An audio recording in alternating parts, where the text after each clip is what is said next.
Do you know how they catch monkeys in Africa? Recently, Pastor Taj Paklub shared in one of his Revelation seminars how you catch monkeys in Africa. And I want to share with you how to catch a monkey. Now, the first thing you need is a gourd. A gourd that's small at the top and large at the bottom. Then the next thing you'll do is you'll cut a hole in the top of the gourd, just large enough for the monkey to get his hand in.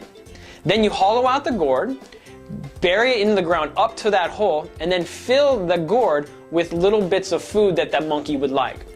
And then you just wait for a curious monkey to come walking by. And so when the monkey finds the gourd, he sticks his hand in to get that treat. He grabs it and he tries to pull it out quickly. But the problem is now that he's made a fist, he can't get his hand out the gourd. It's just too big. And so no matter how hard he tries, he just can't get his hand out because he won't let go of the food or the treasure that he has found. So when the person sees this, he just comes walking by to grab his monkey. And even though the monkey sees this person coming, he knows he's in danger, he won't let go of his food or his treasure.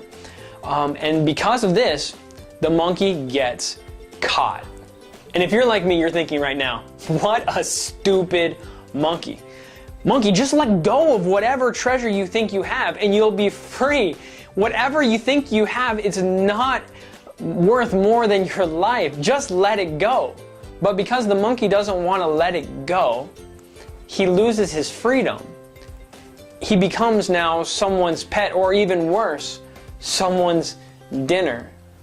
Now, throughout Scripture, the Bible teaches that the devil is like a hunter trying to capture his prey, which is us. And so he lays all sorts of traps and snares in order to capture us. But what does he use as bait? Well, 1 John chapter 2 verses 15 to 17 tells us that he baits his traps with three things: the lust of the flesh, the lust of the eyes, and the pride of life. These are the world's treasures. And like this sinful world, they will ultimately be destroyed. And so if anyone's caught holding on to them and not letting go of them, they too, like this sinful world, will be destroyed. This reminds me of what Jesus said in Luke chapter 17 verse 32. Remember Lot's wife. Now Lot and his family lived in the city of Sodom. And Sodom and Gomorrah were eventually destroyed by God because they were so wicked. You see, God sent fire from heaven and it consumed those cities. Now, in 2 Peter chapter 2 verse 6, we're told that Sodom and Gomorrah's destruction is an example to us of what the final destruction of this world will look like. Now, you might remember from this story that God pulled 4 people out of this doomed city: Lot, his wife, and his 2 daughters. And they were given one word of warning: don't look back at the city. And so as they were fleeing, Lot's wife couldn't help but look back at this doomed city. And because she did, she ultimately was destroyed with the city. She was like that monkey, that stupid monkey that wouldn't let go of his treasure.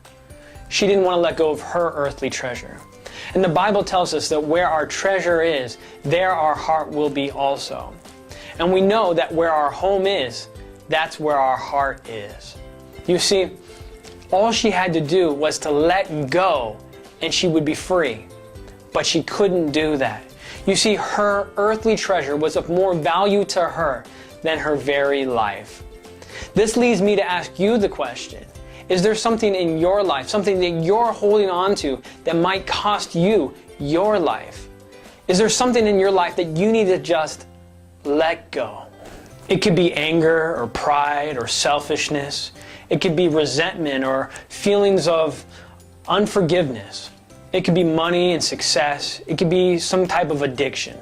It could be almost anything, and I don't know what it might be for you. But I do know this: if you don't let it go, if you continue to hold on to it, it's going to rule your life. It's going to cost you your freedom and ultimately your life. Don't be like a stupid monkey. Open your hand and let it go. I know it might feel like it's an impossible thing to do, but if you let Him, God will give you the strength to let it go. And that's something to think about.